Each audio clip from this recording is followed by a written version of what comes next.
से जो भी वहाँ पर निर्णय लिए जाते हैं उनको आप ऑनलाइन देख सकते हैं। ये सब श्री ओम कृष्ण जी बिरला साहब की देन है। ऐसे लोकसभा अध्यक्ष जी आज हमारे बीच में पहुंचे हैं। बहुत बहुत हार्दिक अभिनंदन और स्वागत। और विशिष्ट अतिथि के रूप में श्री नरेंद्र जी नागर, जो महामंडलेश्वर श्री राजेंद्र जी गुजर, विधायक देवली होनियारा, आपसे श्रीमती चंद्रकांता जी मेघवाल, श्री रमेश सरल स्वभाव और मधुर वाणी के लिए आप जाने जाते हैं। और जहाँ भी जाते हैं जनप्रतिनिधियों के लिए आप थोड़ा सा फैल जाओ। हाँ, केवल एक ही माला पहनाई जाएगी।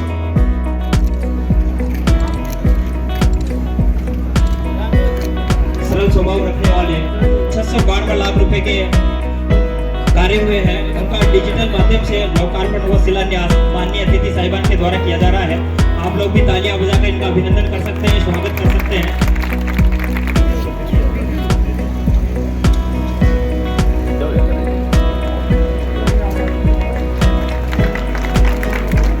काफी देर से आप सभी इंतजार कर रहे थे और इंतजार की घड़ियां समाप्त हुई। जैसा 95 विकास कार्य है और इनकी लागत जो है 692 लाख रुपए है, जिनका डिजिटल तरीके से लोकार्पण व शिलान्यास माननीय लोकसभा अध्यक्ष जी व ऊर्जा मंत्री श्री हीरालाल जी नागर के द्वारा किया जा रहा है।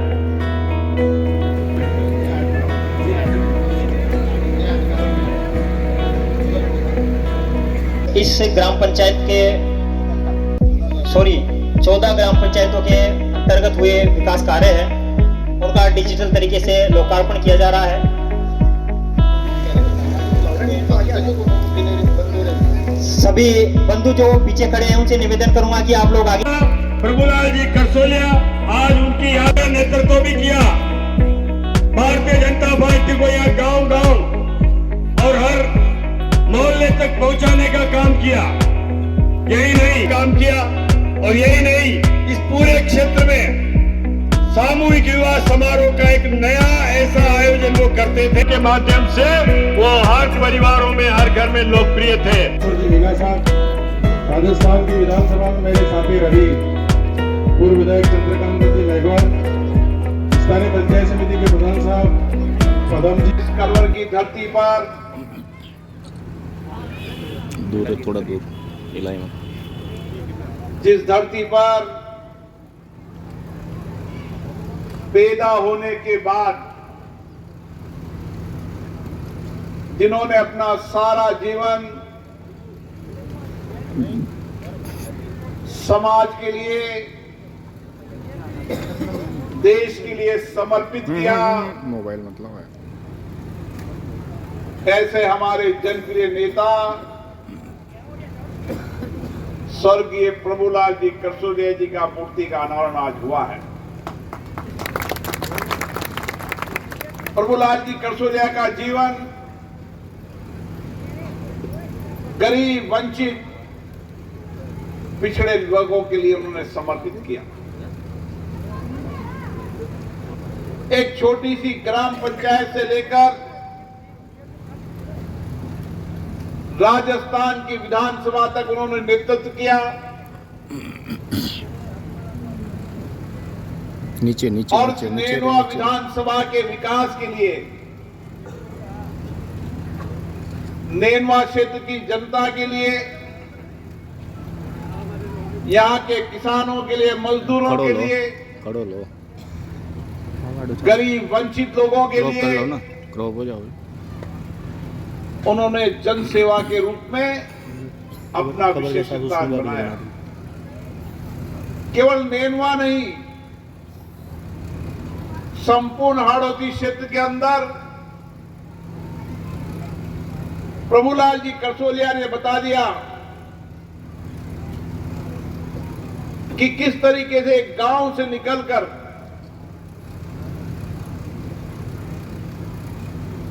गरीबी की जिंदगी जीते हुए भी गांव के परिप्रेक्ष्य के अंदर भी राज्य की विधानसभा का नेतृत्व करते थे।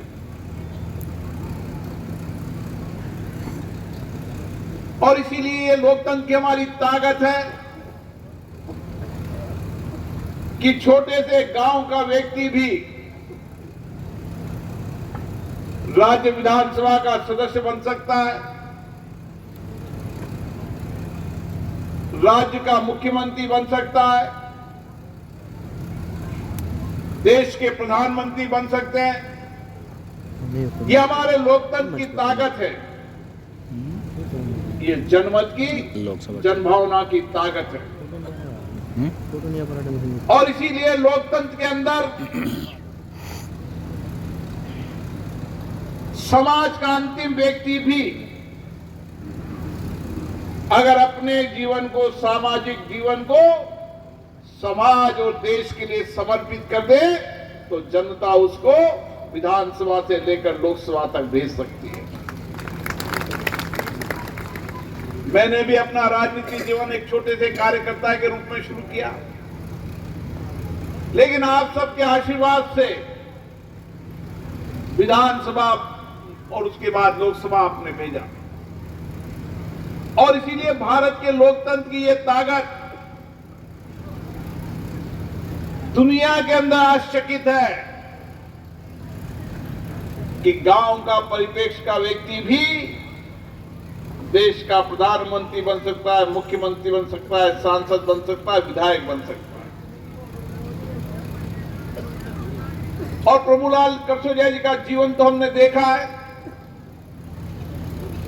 चाहे कितनी भी चुनौतियां आई, कितनी भी आपदा आई, कितनी भी संकट आया, जीवन मौत से संघर्ष करते रहे, लेकिन अंतिम दम तक लोगों की सेवा का समर्पित भाव नहीं छोड़ा। मुझे याद है उन पर गंभीर बीमारी थी और गंभीर बीमारी के बाद कोई सामाजिक राजनीतिक क्षेत्र में काम नहीं करता, लेकिन इतनी गंभीर बीमारी के बाद भी उन्होंने कहा ये मेरे शरीर का एक एक टुकड़ा इस क्षेत्र की जनता की सेवा के लिए समर्पित है। और इसलिए स्वास्थ्य की चिंता नहीं की, आराम नहीं किया, सतत चलते रहे, अनवरत चलते रहे, अनवरत लोगों के लिए लड़ाई लड़ते रहे, संघर्ष करते रहे। गरीब की जिंदगी को कैसे परिवर्तन किया जा सकता है, उनकी साधना अद्भुत थी। और इसलिए व्यक्ति समाज में रहे न रहे, सशरीर रहे न रहे, लेकिन व्यक्ति के कार्य विचार हमेशा समाज को प्रेरणा देने का काम करते हैं। और इसीलिए मैं सामाजिक राजनीतिक कार्यकर्ताओं को कहता हूं कि गांव के परिप्रेक्ष्य से निकलकर भी आपका विचार, आपका काम, आपका समर्पण, आपकी कार्य के प्रति समर्पण जनता के जीवन के परिवर्तन के लिए एक साधना, तब आपके बड़े व्यक्तित्व को बनाने का काम करती है। और वो व्यक्तित्व और कर्तृत्व समाज में वर्षों तक लोग याद करते हैं। इसलिए प्रभुलाल जी करसोलिया का व्यक्तित्व और कर्तृत्व आने वाले समय में सामाजिक राजनीतिक कार्यकर्ताओं को नई प्रेरणा देता रहेगा। मैं जब उनके अंतिम पड़ाव में उनसे मिला था, कुछ तबीयत खराब थी, लेकिन उसके बाद भी उन्होंने कहा मैं ठीक हो रहा हूं, फिर काम करूंगा, मैं अनवरत करता रहूंगा, न थकूंगा, न निराश होऊंगा। चुनौतियों से लड़ना मेरे जीवन का है, मेरा लक्ष्य, मेरी साधना है। क्षेत्र की चिंता करना, क्षेत्र की समस्याओं की चिंता करना, गांव के लोगों के साथ बैठना, गांव के साथ लोगों के साथ उठना, यही लोगों के जीवन में काम आता है। आज इस कार्यक्रम में हमारे बीच में कई नेता लोग विराजमान हैं, उनका मैं स्वागत करता हूं, अभिनंदन करता हूं।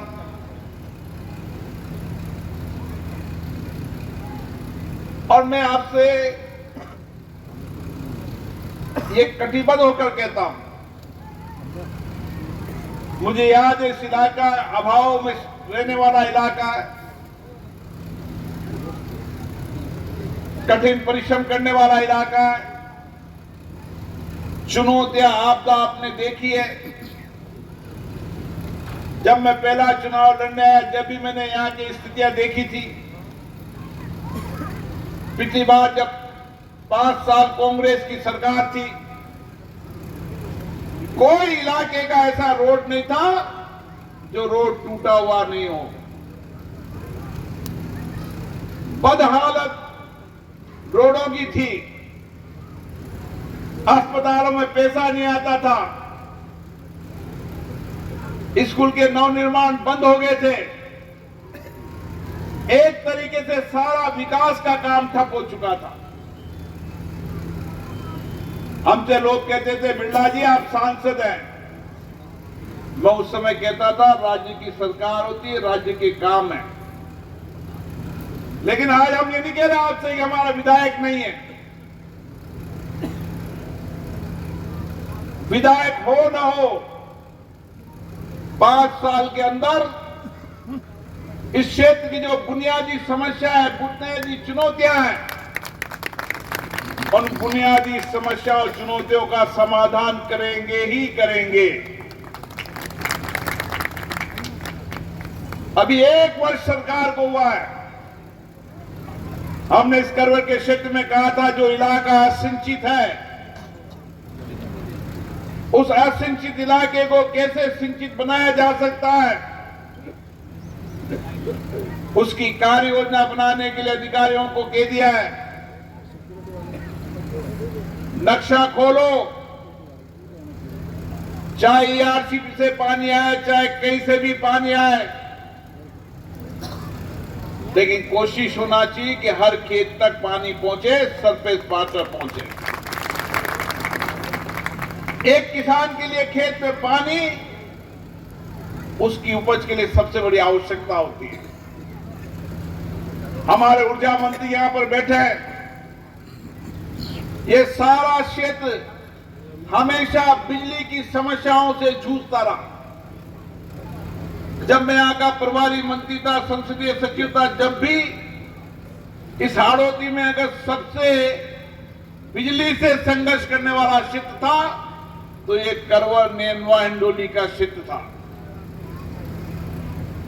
लेकिन अब समय आने वाला है, चाहे 2 साल लगे, 3 साल लगे, लेकिन परमानेंट बिजली की समस्याओं का तंत्र भी ठीक होगा और लोगों को जो सर्द हवा के अंदर रातों में खेत में काम करना पड़ता था, आने वाले समय में राज्य के मुख्यमंत्री और ऊर्जा मंत्री जी दिन में बिजली देने के प्रयास कर रहे हैं, उसके परिणाम भी आएंगे और बिजली तंत्र भी व्यवस्थित होगा। और जितने कनेक्शन बाकी हैं 2028 तक, वह सारे कनेक्शनों के डिमांड नोट जमा होकर उनको कनेक्शन मिल जाएंगे, चाहे वो 10 साल से इंतजार कर रहे हो, चाहे 15 साल से इंतजार कर रहे हो। इतना ही नहीं, सारे इलाके के अंदर केवल करवर की 12 पंचायतों के अंदर 180 करोड़ रुपए के सड़कों के काम चल रहे हैं, 180 करोड़ रुपए के।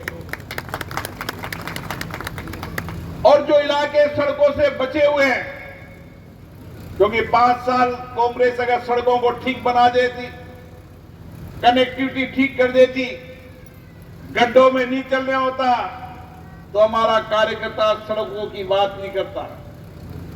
लेकिन 5 साल कांग्रेस के राज में सड़कें नहीं बनी, सड़कों के गड्ढे भी बंद नहीं हुए। उसके कारण हमारा कार्यकर्ता विचलित होता, हमसे कहता है, भाई साहब 20-20 साल हो गए, 15-15 साल हो गए, 5-5 साल हो गए खड्डों में चलते हुए। लेकिन हमारा प्रयास है कुछ सड़कें अभी स्वीकृत हुई है, कुछ अभी और हो जाएगी, लेकिन सारा लक्ष्य बनाकर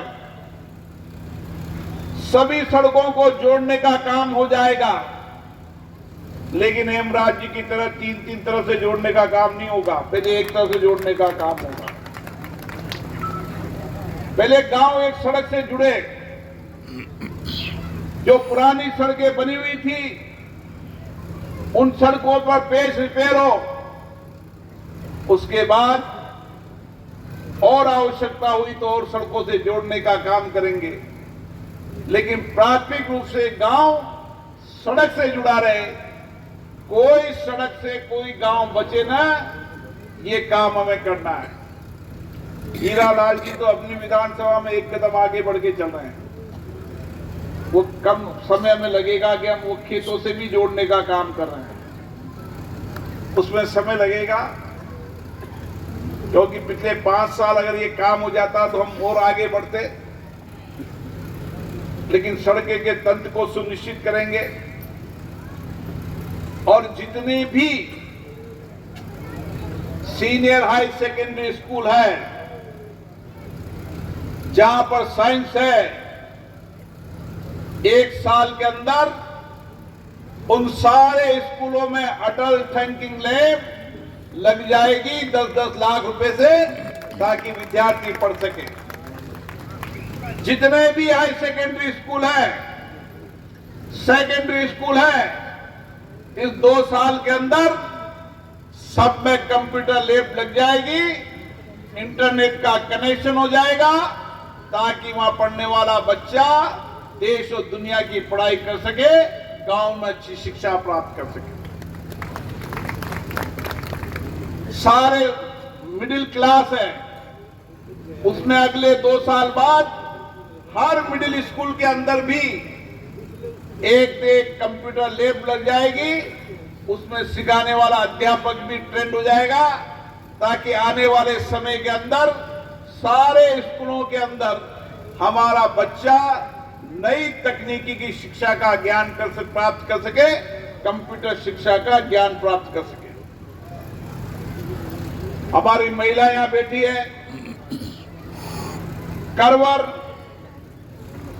और ऐसे जितने भी ब्लॉक हैं, सारे ब्लॉकों के अंदर महिलाओं को सिखाने के लिए एक प्रशिक्षण शिविर, जहां पर महिलाएं सिलाई सीखे, अन्य सीखे, 60-60 लाख की लागत से वो भी बन जाएंगे, ताकि सेल्फ हेल्प ग्रुप की महिलाओं को काम मिल सके। विकास की कोई कमी नहीं है, विकास के कागज तो रोज आते हैं, अभी आया हूं तो 50-100 कागज आ गए, लेकिन राज्यों के पास धन सीमित होता है। जहां से भी कोई भी योजना में पैसा आ सकता है, चाहे जयपुर हो, दिल्ली हो, मेरी कोशिश रहती है कि क्षेत्र के विकास को सबसे आगे की ओर ले जाएं।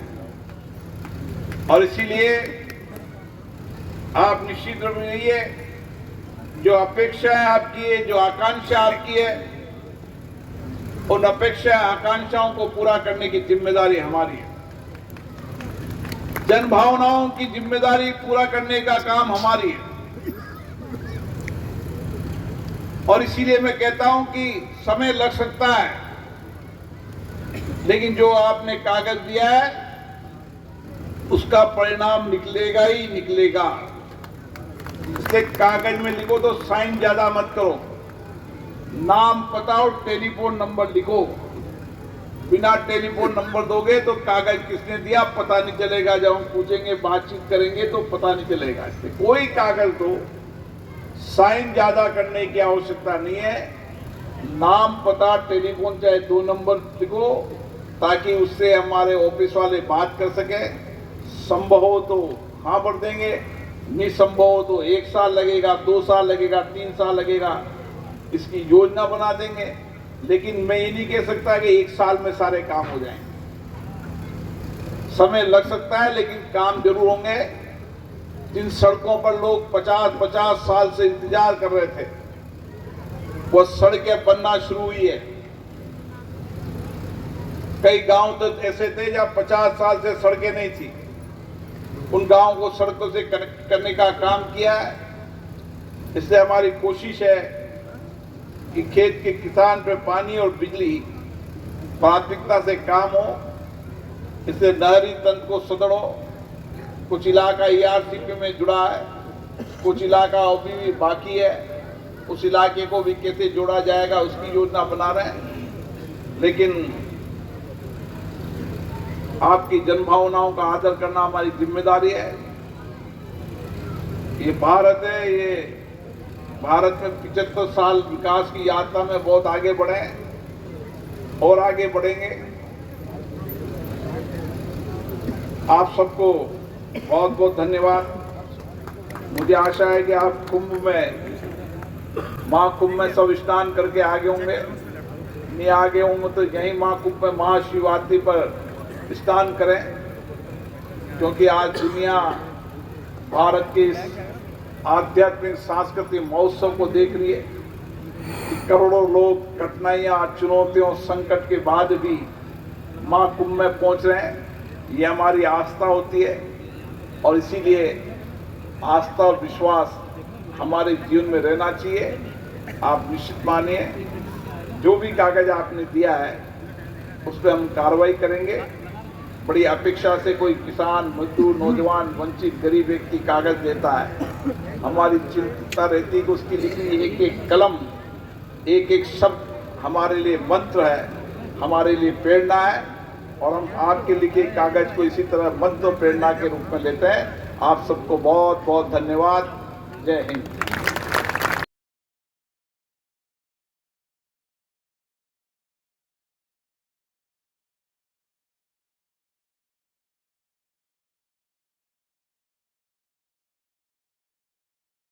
विकास कार्य और मूर्तिकरण करवर क्षेत्र जो विकास में कहीं पिछड़ा था, हमारी कोशिश इस क्षेत्र के अंदर सड़कें, पीने का पानी, खेत में पानी पहुँचे, लोगों की बुनियादी समस्याओं का समाधान हो। इस क्षेत्र के अंदर लंबे समय तक लोग कठिनाइयों चुनौतियों से लड़ रहे हैं। अब समय आया है उनकी कठिनाई चुनौतियों का समाधान किया गया। आज प्रभुलाल करसोलिया जी सर्व विधायक हैं, उनकी मूर्ति का माल्यार्पण भी हुआ है। प्रभुलाल जी करसोलिया इस इलाके की पंच से लेकर, सरपंच से लेकर और विधायक तक उन्होंने नेतृत्व किया। उन्होंने सामाजिक सेवा के अंदर महत्वपूर्ण काम किया, सारा जीवन समाज और देश और राष्ट्र के लिए समर्पित किया। उनको भी नमन करता हूँ। उनके कार्य से आने वाली पीढ़ी को नई प्रेरणा मिलेगी।